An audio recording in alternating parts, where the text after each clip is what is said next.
l'avoir en tête. Bonjour Benjamin Camboulive, merci de nous avoir rejoints. Vous êtes membre du syndicat alternatif police CFDT. Merci d'être sur ce plateau. Je suppose que vous aimeriez aussi être au milieu de vos camarades qui sont rassemblés en ce moment même. On entendait Daniel Obono nous dire « Je suis député ».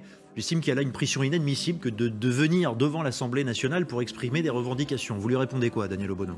Déjà, dans un premier temps, cette journée, elle n'est pas politique. C'est un temps d'hommage, de colère, de revendication policière.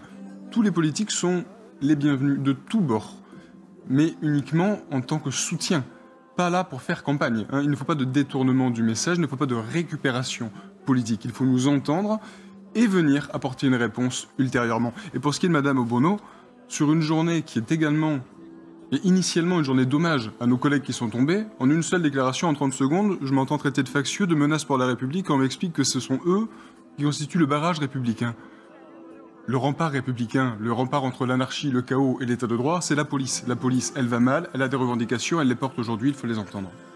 Vous avez, j'entends, c'est une journée d'hommage. C'est aussi, et on l'a déjà aperçu à travers des mises en scène d'autres syndicats, une journée de revendication. Donc aussi, à travers vos revendications, il y a quelque chose de très politique qui s'exprime aujourd'hui.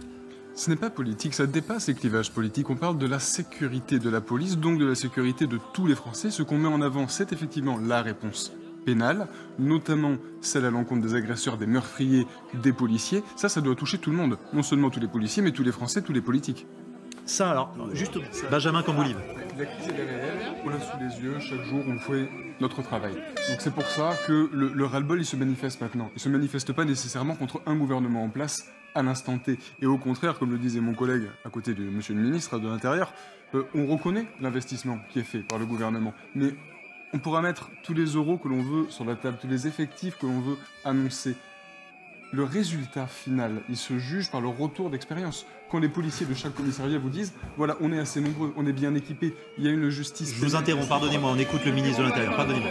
Je vous ai interrompu, Benjamin Camboulive, le risque étant, le risque pour vous, que la présence est preuve en est, vous allez me dire c'est peut-être la faute du jeu médiatique, c'est que les caméras se concentrent sur Gérald Darmanin, en l'occurrence. C'est un piège dans la gestion médiatique de l'événement, parce que ce mouvement, c'est le nôtre.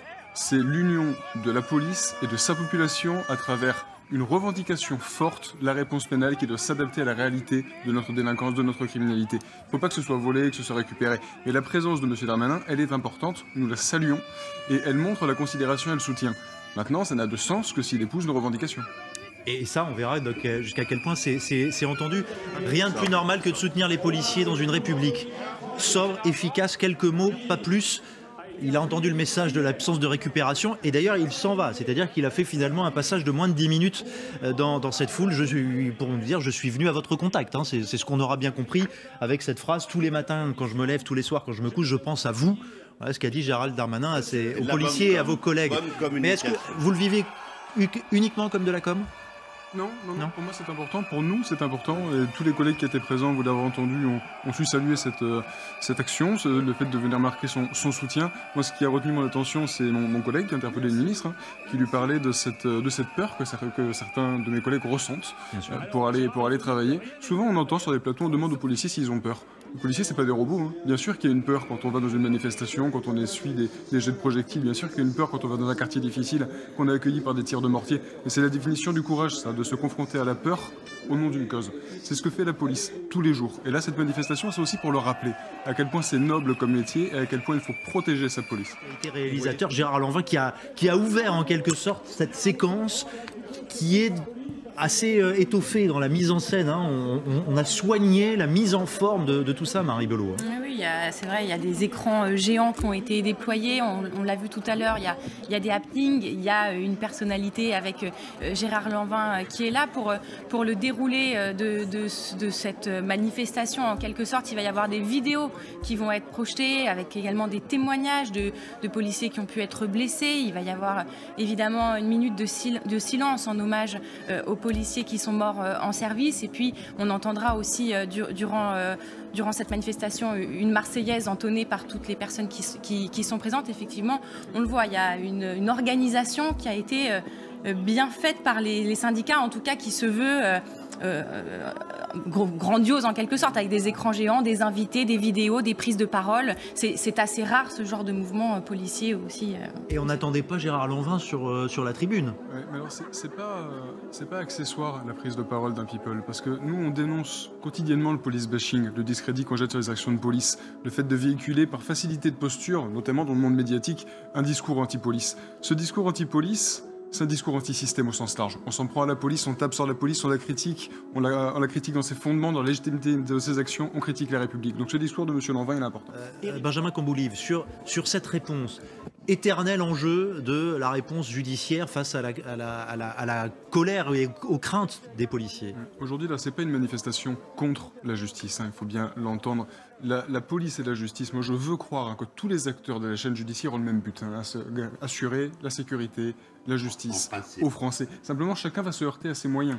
Ça, c'est une réalité. Mais le fait que nous demandions que la réponse pénale, notamment pour les agresseurs et meurtriers de policiers, soit augmentée, que l'on parle de systématicité, ce n'est pas nécessairement se heurter à l'individualisation de la peine. C'est simplement obtenir la garantie qu'aucun acte contre nous ne soit impuni. Et quand je dis contre nous, c'est tous les représentants de l'État, aussi bien pour les secteurs des soins que pour l'éducation que pour le sécuritaire. Mais la réalité de la violence, c'est le visage de mon collègue, l'état dans lequel il est, parce que nous sommes confrontés à ça. Donc le fait que la police demande aujourd'hui cette augmentation de la force de la justice, que ce soit plus rapide, plus lisible, dissuasif pour le délinquant, protecteur, bien sûr plus dur. Il faut que la réponse soit ferme. Il faut passer du sentiment d'impunité au sentiment de dissuasion. Pour ça, il faut une réponse. Il faut un électrochoc, pas des annonces. Si le politique a du mal à apporter la réponse, le policier, lui, de fait, il doit l'apporter tous les soirs. Et on demande aux policiers d'assumer de façon générale l'échec d'une politique sociale et économique multidécennale. On ne peut pas le faire. C'est un travail de fond, un plan national de reconquête de tous les quartiers où l'autorité de l'État est mise à mal, qu'il faut mettre en œuvre avec une politique sociale, économique, politique de la ville, que vraiment l'État réinvestisse ces quartiers de façon générale. La police n'est que le répressif. Il faut être aussi dans la proaction, dans le préventif et œuvrer en ce sens. Mais ce que je comprends dans le malaise policier, c'est qu'il y a, oui, des peines. La justice n'est pas laxiste du tout sur le prononcé des peines.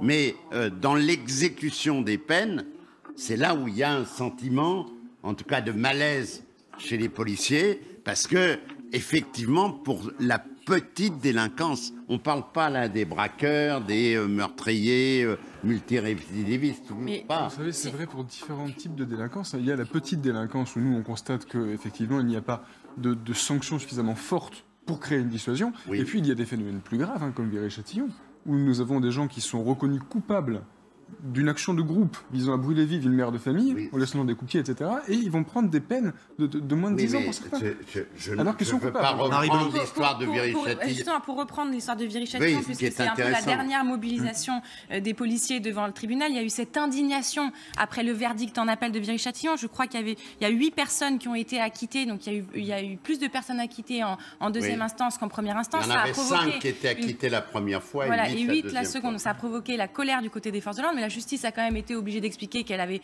fait son travail dans les règles. Les avocats de la défense ont été obligés d'expliquer que selon eux, on n'avait pas récupéré entre guillemets les bons coupables et qu'on avait voulu condamner coûte que coûte. Donc voilà, il y a ce procès Viry-Châtillon qui est un peu cristallisé et la justice, elle, de son côté, est obligée d'expliquer qu'elle fait son travail avec aussi les moyens qu'elle a. Bien entendu. Pour Viry-Châtillon, c'est très important de dire que ce qui est critiqué, ce ne sont pas les acquittements.